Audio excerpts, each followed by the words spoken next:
Isolated on the ranch, he doubted the value of life until a native girl taught him to love again. The gunshot echoed across the empty plains at dawn, but this time it wasn't meant for another man. Thomas Mitchell stood alone in the dusty yard of his Wyoming ranch, the smoking barrel of his Colt .45 pointed skyward, having just put down his last remaining horse. At 38 years old, Thomas had survived 3 Indian wars, 2 bank robberies, and the death of every person who had ever mattered to him. The isolation of the high plains had become both his sanctuary and his prison. His weathered hands trembled not from fear but from a bone-deep exhaustion that sleep could never cure. The ranch stretched across 2,000 acres of unforgiving terrain where the wind never stopped howling and the nearest neighbor lived 40 miles south. Thomas had inherited the land from his father, who had died defending it from raiders 5 years earlier. His mother had passed 2 winters later, unable to bear the loneliness. His younger brother had left for California, chasing gold dreams, only to die of cholera in a mining camp. Now Thomas faced each sunrise wondering if this would be the day he finally gave up. The morning sun cast long shadows across wooden fence posts that desperately needed repair. The barn door hung crooked on rusted hinges, and weeds had overtaken what used to be his mother's vegetable garden. Everything around him spoke of neglect and surrender. Thomas walked back toward the ranch house, his boots crunching on frost-covered ground.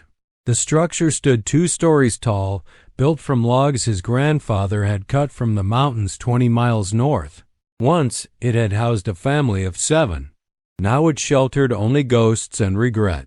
Inside, silence pressed against him like a physical weight. The kitchen table, large enough for 8 people, held only a tin cup and a half-empty bottle of whiskey. Dust particles danced in morning light streaming through windows that hadn't been properly cleaned in months. Thomas poured himself 3 fingers of whiskey and sat down. The liquid burned his throat, but it was a familiar burn, almost comforting in its reliability. He had been drinking more lately, not to feel better but to feel less. The numbness was preferable to the constant ache of missing everyone who was gone. The sound of approaching horses broke through his morning stupor. Thomas set down his whiskey and moved to the window, his hand automatically reaching for the rifle propped against the wall. In this territory, unexpected visitors often meant trouble. Through the dusty glass he could see 3 riders approaching from the east. They moved slowly, deliberately, without the urgency of men planning violence. As they drew closer, Thomas could make out their features more clearly. 2 were older Lakota men, their long hair braided and adorned with feathers. The 3rd rider made Thomas catch his breath. She was young, probably no more than 20, with black hair that fell straight down her back like a waterfall of midnight. Her skin was the color of warm copper, and even from a distance, Thomas could see the grace with which she sat her horse. She wore traditional Lakota clothing, a doeskin dress decorated with intricate beadwork that caught the morning sunlight. The 3 riders stopped about 50 feet from the house. One of the older men raised his hand in a gesture of peace, then called out in accented English, "We seek shelter for the day. Our horses need rest and water." Thomas stepped onto the porch, his rifle still in his hands but pointed downward. He studied the 3 visitors carefully. The older men looked weathered but not hostile. Their clothes were travel-worn but well-maintained. The young woman watched him with dark eyes that seemed to see everything. "Where are you headed?" Thomas asked, his voice rusty from disuse. "North, to the reservation at Pine Ridge. We have been traveling for many days." Thomas considered this. Despite his isolation and general mistrust of strangers, something about these particular visitors didn't trigger his usual defensive instincts. "You can water your horses at the trough behind the barn," he said finally. "There's a windmill that still works." The older man nodded gratefully and spoke to his companions in Lakota. The young woman's eyes remained fixed on Thomas as they rode toward the barn. There was something in her gaze that made him feel exposed, as if she could see through all his defenses to the broken man underneath. About an hour later, One of the older men approached the house again. Thomas met him on the porch. "My name is Joseph Running Bear," the man said. "This is my brother Samuel and my daughter Ayanna. We thank you for the water." Thomas nodded. "Thomas Mitchell. This is my family's ranch. We do not wish to impose, but our horses are very tired. If we could rest here until tomorrow morning, we would be grateful. We have food to share and can work to earn our keep." Thomas looked past Joseph toward the barn, where Ayanna was brushing down one of the horses with long, careful strokes. Her movements had a meditative quality, as if she found peace in the simple act of caring for the animal. "You can sleep in the barn," Thomas heard himself saying. "There's hay to make beds, and it'll be warmer than sleeping outside." As evening approached, Thomas found himself making more food than he had prepared in months. He couldn't say exactly why, but having people on his land had awakened something in him that had been dormant. The simple act of anticipating company made him feel almost human again. He had shot 2 rabbits earlier in the day and now roasted them over the fire pit behind the house. The smell of cooking meat filled the air, mixing with smoke from burning wood. It was a smell that reminded him of better times, when his family had been alive and gatherings like this were common. Joseph and Samuel joined him around the fire as the sun began to set. Ayanna remained near the barn, seemingly content to tend to the horses and organize their simple camp. Thomas found his eyes drawn to her repeatedly, watching the way she moved with purpose and grace even in the most mundane tasks. "Your ranch is beautiful," Joseph said, settling down on a log beside the fire. "This is good land for cattle." Thomas almost laughed, but caught himself. "Was good land. I don't have cattle anymore. Or horses, or much of anything else." Samuel studied Thomas with kind but penetrating eyes. "A man is not measured by his cattle or horses. These things come and go. A man is measured by what he carries in his heart." "Then I'm worth about as much as this dust under our feet," Thomas replied. The 2 older men exchanged a look that Thomas didn't understand. There was something in their expressions that suggested they knew more about his situation than they were letting on. Ayanna finally joined them around the fire, moving silently to sit between her father and uncle. Up close, Thomas could see that her eyes held depths he hadn't expected. They weren't the eyes of a sheltered young woman, but of someone who had seen both beauty and suffering and had chosen to focus on the beauty. "The horses are well," she said to her father, speaking English with only a slight accent. Her voice was soft but clear, with a musical quality that made Thomas want to hear more. "Ayanna trains horses," Joseph explained. "She has a gift with animals. They trust her immediately." Thomas looked at the young woman with new interest. "That's a useful skill out here." She met his gaze directly, without the shy demeanor he might have expected from someone her age. "All living things want the same basic things: food, water, safety, companionship. When you provide these things with kindness, trust follows naturally." There was something in the way she said it that made Thomas feel she wasn't just talking about horses. He looked away, uncomfortable with the implication that his own needs might be so simply defined. They ate in comfortable silence as the stars began to appear overhead. The rabbit was well cooked and flavorful, and Thomas realized it was the best meal he had eaten in months, not because of the food itself, but because he was sharing it with others. "You live here alone?" Samuel asked gently. Thomas nodded. "Family's all gone. Been by myself for about 2 years now." "That is a long time to carry burdens without help," Ayanna said quietly. Her words hit something deep inside Thomas, and he felt his defenses rising automatically. "I manage just fine." "I am sure you do," she replied without challenge or judgment. "Strength and managing are not the same as living, though." Thomas felt exposed again, as if this young woman could see things about him that he kept hidden even from himself. He stood abruptly and began collecting the empty plates. "I should get these cleaned up. You folks must be tired from traveling." The next morning brought the sound of gentle activity from the barn area. Thomas woke earlier than usual, drawn from sleep by voices and the sounds of horses being prepared for travel. He dressed quickly and stepped outside to find his guests already breaking their simple camp. "Good morning," Joseph called out. "We did not wish to wake you, but we want to make good time today." Thomas nodded and walked over to where Ayanna was saddling her horse. The animal, a beautiful paint moire, stood perfectly still as she worked, its ears forward and alert but completely relaxed. "She's a beautiful animal," Thomas said. Ayanna smiled, the first full smile he had seen from her. It transformed her face, bringing warmth to her dark eyes. "Her name is Windwalker. She was born on the same day I was 20 years ago. We have been companions ever since." "We should go," Samuel said, leading his horse toward the others. "The weather looks uncertain, and we have many miles to cover." Thomas looked up at the sky. Clouds were gathering on the western horizon, and they had the heavy, ominous look that often preceded storms on the high plains. "Those clouds look like they mean business," Thomas said. "You might want to consider staying another day. This time of year, storms can come up fast and hit hard." As if summoned by his words, a gust of wind swept across the ranch yard, carrying with it the scent of rain. The horses shifted nervously, sensing the approaching change in the atmosphere. "If we stay, we lose another full day," Samuel said. "If you go, you might lose much more than that," Thomas replied. "I've seen what storms like this can do to travelers caught in the open."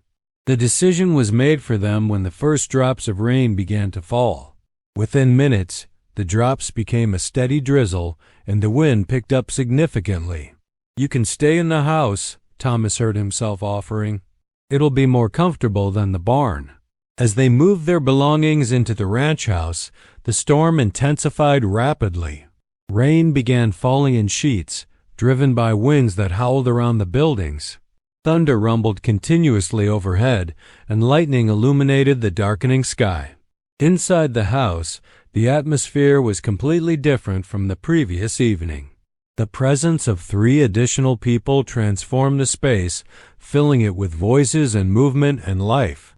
Thomas found himself remembering what the house had been like when his family was alive. Ayanna moved through the house with quiet efficiency, helping to prepare a midday meal while her father and uncle sat at the kitchen table. Thomas watched her work, noting how she seemed to instinctively understand the layout of the kitchen. "You are comfortable in houses," he observed. She looked up from the vegetables she was cutting. "I lived in a house when I was younger. My mother worked for a family in Deadwood for several years when I was a child." "What happened to your mother?" Ayanna's hand stilled for a moment, and Thomas saw a flicker of old pain cross her features. "She died when I was 16. A sickness that the white doctors could not cure and our medicine men could not reach." Thomas felt the familiar weight of shared loss settle between them. "I'm sorry. Losing a parent is hard, especially when you're young." "You understand loss," she said simply. Thomas nodded. "More than I'd like to." They worked together in companionable silence while the storm raged outside. The simple domestic routine, the presence of other people in his kitchen, the sound of conversation, all of it created an atmosphere Thomas had almost forgotten was possible. The storm continued through the afternoon and into the evening. As night fell, they gathered around the kitchen table for dinner. The meal was simple but satisfying, and the conversation flowed more easily than it had the night before. "You have questions," Ayanna said to him during a lull in the conversation. Thomas realized he had been staring and looked away, embarrassed. "I was just thinking." "What questions?" she pressed gently. Thomas hesitated. "I guess I'm wondering how someone your age learned to be so peaceful. When I was 20, I was angry at everything. You seem like you figured out something I'm still trying to understand." Ayanna considered this carefully. "I think maybe anger and peace are both choices we make every day. Some people choose anger because it feels powerful. Others choose peace because they have learned that anger only creates more suffering. And what if the pain is too big for peace? Then maybe the answer is not to carry it alone," she replied softly. The simple statement hit Thomas like a physical blow. He had been carrying his grief and loneliness alone for so long that he had forgotten there was any other way. The next morning dawned clear and bright. Thomas woke to the sound of voices downstairs and realized his guests were preparing to leave. Part of him was relieved, but a larger part felt hollow dread at the prospect of being alone again. As the three travelers mounted their horses, Thomas felt an unexpected surge of panic.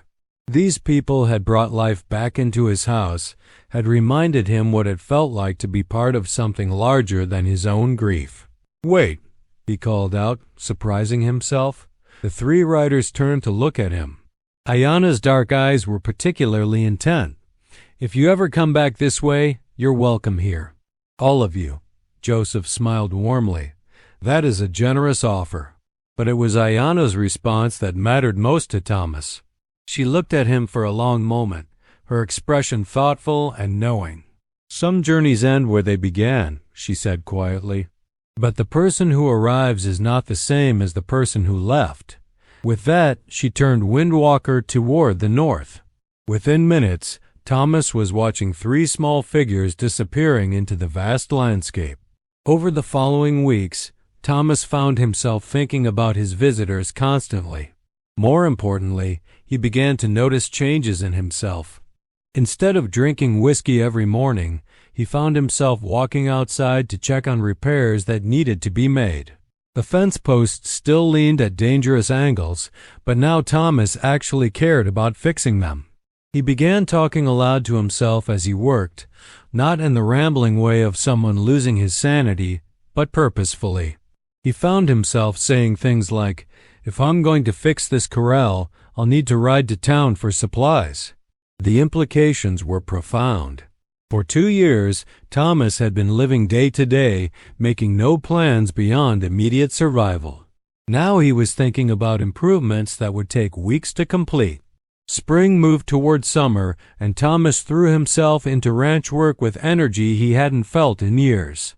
He repaired the corral, fixed the barn door, replaced broken fence posts, and even planted a small vegetable garden.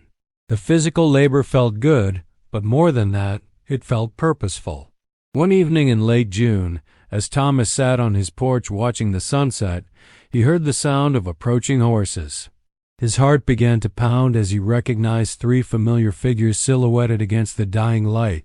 Joseph, Samuel, and Ayana rode into his yard as naturally as if they had never left. They appeared healthy and in good spirits, and most importantly, they seemed genuinely pleased to see him. "Thomas," Joseph called out with obvious warmth. "You look well." Thomas stood up from his chair, acutely aware that he did indeed look and feel better than he had in years. The constant physical work had strengthened his body, and having purpose had cleared some of the haunted look from his eyes. "You came back," was all he managed to say. Ayana dismounted from Windwalker and approached the porch. Thomas was struck again by her natural grace, but this time he also noticed something different about her. There was a new awareness in her dark eyes, a consciousness of him as a man rather than just a lost soul. "I told you some journeys end where they began," she said with a slight smile. "But I did not tell you that sometimes people choose to make the same journey many times." Thomas felt something shift in his chest, a loosening of tightness that had been there for so long he had forgotten what it felt like to breathe freely. "How long can you stay?" he asked. "We are in no hurry this time," Joseph replied. "We thought we might spend some time traveling slowly, visiting friends along the way." "Consider yourself visited," Thomas said, and for the first time in years, he genuinely smiled. Over the following days, Thomas discovered that having his guests return was even better than their first visit had been. This time, there was no urgency about their departure. They were here by choice, and that made all the difference. Ayana, in particular, seemed more relaxed and open. She spent hours working alongside Thomas on various ranch projects, proving herself skilled at carpentry, cooking, and the dozens of other tasks that frontier life required. "You have made many improvements," she observed one afternoon as they repaired fence together. "Place was falling apart," Thomas replied. Figured it was time to start taking care of things properly. Taking care of things or preparing for something. Thomas looked at her sharply. What do you mean? Ayanna smiled. A man does not plant a garden and fix corrals unless he is hoping for something to fill them. Her perceptiveness continued to amaze him. Thomas had not fully admitted to himself what he was doing, but she had seen through to the hope underneath. Maybe I was hoping, he said quietly. For what? Thomas set down his hammer and looked at her directly. For you to come back. The admission hung in the air between them, honest and vulnerable. Ayanna's expression grew serious but not uncomfortable. And now that I have come back? Now I'm hoping you'll stay. She was quiet for a long moment, considering his words. Thomas felt his heart hammering as he waited for her response. My father and uncle will continue traveling when they are ready, she said finally. But I could stay longer if you truly want me to. I do, Thomas said immediately. I want you to stay. That evening, when Ayanna told her father and uncle of her decision to remain at the ranch for an extended visit, they received the news with knowing smiles rather than surprise. You are sure this is what you want? Joseph asked his daughter. Ayanna looked across the table at Thomas, her gaze steady and certain. I am sure. The next morning, Thomas watched Joseph and Samuel ride away with mixed emotions. He would miss their wisdom, but he also felt anticipation about having time alone with Ayanna to explore whatever was developing between them. As the two older men disappeared into the northern landscape, Ayanna came to stand beside Thomas in the yard. Are you nervous about being alone with me? She asked with characteristic directness. Thomas considered lying, but her honesty deserved the same in return. Yes. It's been a long time since I cared about anyone, and I'm not sure I remember how. Caring is not something you do right or wrong, Ayanna replied. It is something you do with your whole heart, or not at all. Over the following weeks, Thomas learned that she was absolutely correct. Caring for Ayanna required nothing more complicated than paying attention to her needs and finding joy in meeting them. It was not a skill that needed to be relearned. It was a natural response that had been waiting for the right person to awaken it. They fell into domestic routines that felt as natural as breathing. Ayanna took over much of the cooking, transforming simple ingredients into meals that made Thomas remember why food could be a pleasure. Thomas handled the heavier ranch work while Ayanna managed the house and tended a garden that flourished under her care. But it was the quiet moments that meant the most. Evenings when they sat on the porch watching sunset over the mountains. Mornings when he woke to the sound of Ayanna singing softly in the kitchen. Afternoons when they worked side by side in comfortable silence. The physical attraction between them was undeniable but unrushed. Thomas was aware of the 18-year difference in their ages and determined not to pressure Ayanna into anything she wasn't ready for. But she seemed to have no such concerns, treating their growing intimacy as natural and inevitable. One evening in late July, as they sat on the porch after dinner, Ayanna reached over and took Thomas's hand in hers. Her skin was soft but marked with small calluses from work, and her fingers intertwined with his with perfect familiarity. I want to tell you something, she said quietly. Thomas felt a flutter of anxiety. What is it? When we first came here, I could see that you were dying inside. Not from any sickness of the body, but from loneliness and grief. I wanted to help you, but I did not know how. Thomas squeezed her hand gently. You did help me, more than you know. But that is not why I stayed, Ayanna continued. I stayed because somewhere between that first night and the morning we left, I realized that you were not just someone who needed healing. You were someone I could love. Thomas felt his breath catch. Love? Yes, love. Not pity or kindness, but real love. The kind that makes a woman want to build a life with a man. Thomas turned to face her fully, seeing his own feelings reflected in her dark eyes. The word that had seemed impossible for so long suddenly felt as natural as breathing. I love you too, he said simply. I didn't think I was capable of it anymore, but you've shown me I was wrong about a lot of things. Ayanna smiled. that warm, transformative expression that had first caught his attention months ago. Love is not something you lose the ability to do, Thomas. It is something that waits patiently until the right person comes along to wake it up. As the sun disappeared behind the western mountains and the first stars began to appear in the darkening sky, Thomas felt a peace settle over him that he had never experienced before. For the first time in years, he was not just surviving each day, but actually living it. The isolation that had once threatened to destroy him had instead prepared him for this moment, this woman, this chance at a happiness he had never thought possible.